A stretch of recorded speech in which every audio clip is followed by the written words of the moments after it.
Aksiyon türü hala suç, intikam filmlerinin John Wick dönemine sıkı sıkıya bağlı, ancak tüm övgüyü Keanu Reeves'in aksiyon ikonuna vermek de pek adil değil. John Wick filmlerinin pratiklik eğiliminin kısmen yurt dışındaki aksiyon efsanelerinden ilham aldığı çok açık, Bruce Lee, Jackie Chan ve Donnie Yen gibi en iyi modern örneklerden sonuncusu John Wick, Chapter 4'te Kane olarak, Wikiverse'e katılacaktı. Diğer kayda değer örnekler ise Louis Ko ve Sammo Hang'dur. Her ikisi de yeni ve iddialı bir dövüş sanatları projesi olan Twilight of the Warriors'da başrolleri paylaşmaktadır. Wall Dune, yönetmen Soi Chang'ın imzasını taşıyan Twilight of the Warriors, Wall Dune planlanan bir üçlemenin ilki, biri prequel diğeri ise devam filmi. 1900'lerin sonlarında Hong Kong'u arka plan olarak kullanan üst düzey bir aksiyon gösterisi gibi görünse de, bu potansiyel franchise başlangıcı şaşırtıcı bir şekilde tipik bir dövüş sanatları filminden ziyade bir Star Wars filmiyle daha fazla ortak noktaya sahip. Bu, oldukça iyi geliştirilmiş bir dünya ve bazı bu dünyanın dışında aksiyon sekansları ve bazı oldukça aptalca ve absürt saçmalıklar ile düzenlenir. Twilight of the Warriors, Wall Dune, ne hakkında? 1980'lerde Hong Kong'da geçen savaşçıların alacakaranlığı, Wall Dune, acımasız dövüş kulüplerinde yarışarak geçimini sağlamaya çalışan bir göçmen olan Chelok Kıvan'ın hikayesidir.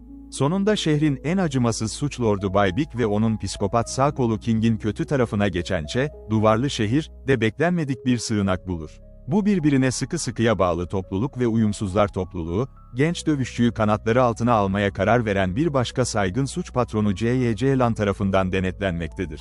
Chelok Kıvan bu toplulukta yeni arkadaşlıklar kurup yeni bir hayata başlarken, geçmişine dair unsurlar yavaş yavaş ortaya çıktıkça ortam giderek daha tehlikeli bir hal alır.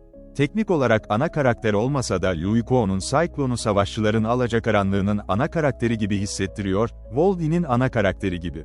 Sadece olay örgüsündeki önemi nedeniyle değil, aynı zamanda filmin aksiyon, dram veya komedi odaklı olup olmadığına bakılmaksızın filmin en iyi anlarından bazılarından sorumlu olduğu için. J.Y. Lan, ile gelmiş geçmiş en havalı lakaplardan birine sahip olmasının ötesinde, kesinlikle tüm filmdeki en gelişmiş ve ilgi çekici karakterlerden biri. Oyuncu kadrosunun en zayıf halkası Raymond Lam'in canlandırdığı Chelok Kıvan, filmin çeşitli dövüş sahnelerinde güçlü bir fiziksel güç olmasına rağmen, en dinamik veya ilginç kahraman değil. Genel, seçilmiş kişi, arketipine birebir uyan çok standart bir macera hikayesi kahramanı. Neyse ki, filmin diğer yan karakterlerini ekranda izlemek bir zevk. Chan'in yol arkadaşları, Cyclone'un ılımlı müttefikleri olan iki suç patronu ve kesinlikle her fırsatta sahneyi neşeyle çiğneyen kötü Bay Big ve King diğer öne çıkanlar. Savaşçıların alacakaranlığı, Wolverine'in aksiyon sahneleri neşeli, şapşal bir eğlence. Savaşçıların alacakaranlığının ekmeği ve tereyağı, Wolverine'in en önemli özelliği, film uzadıkça daha da absürtleşen aksiyon sahneleri. RRR gibi bir gösteride olduğu gibi, fizik ve gerçeklik kanunları bu dünya ve karakterleri için geçerli değil. Otobüste yumruk yumruğa kavga etmek kadar basit bir şey bile metalin salt kuvvetle bükülmesine neden oluyor.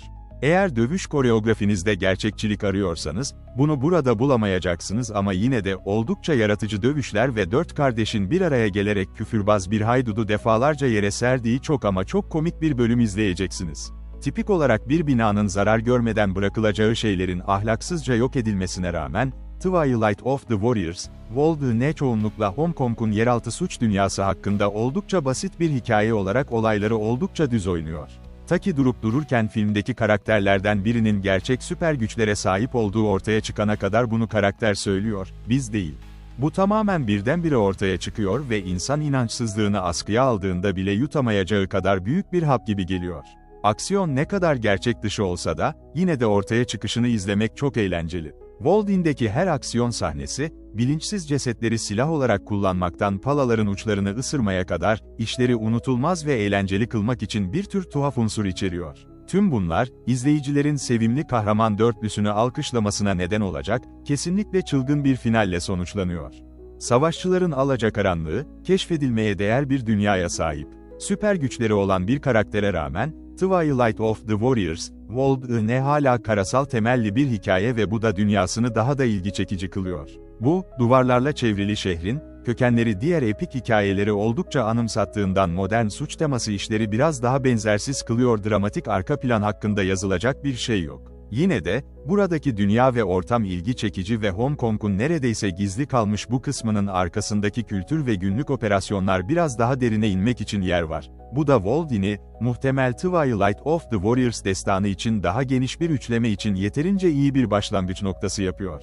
The Hollywood Reporter aracılığıyla Soi Chang'e göre, muhtemelen Cyclone'un Wall City'nin kahyası olmadan önceki geçmişine daha derinlemesine dalacak bir ön bölüm ve Waldini'nin bıraktığı yerden devam edecek bir devam filmi planları var. Twilight of the Warriors'ın sonu, Waldini'nin sonu şimdiden oldukça kesin gibi görünüyor. Ancak bu prequel ve devam filmi günün alacakaranlığını görürse, serinin ilk filmi zaman içinde daha da heyecan verici olmaya devam edebilir. Şu anki haliyle, savaşçıların alacakaranlığı, Waldini, konusu açısından çok orijinal olmasa da, yine de yetkin, eğlenceli ve aksiyon dolu bir yolculuk. Savaşçıların alacakaranlığı, Waldini şimdi Prime Video'da yayınlanıyor.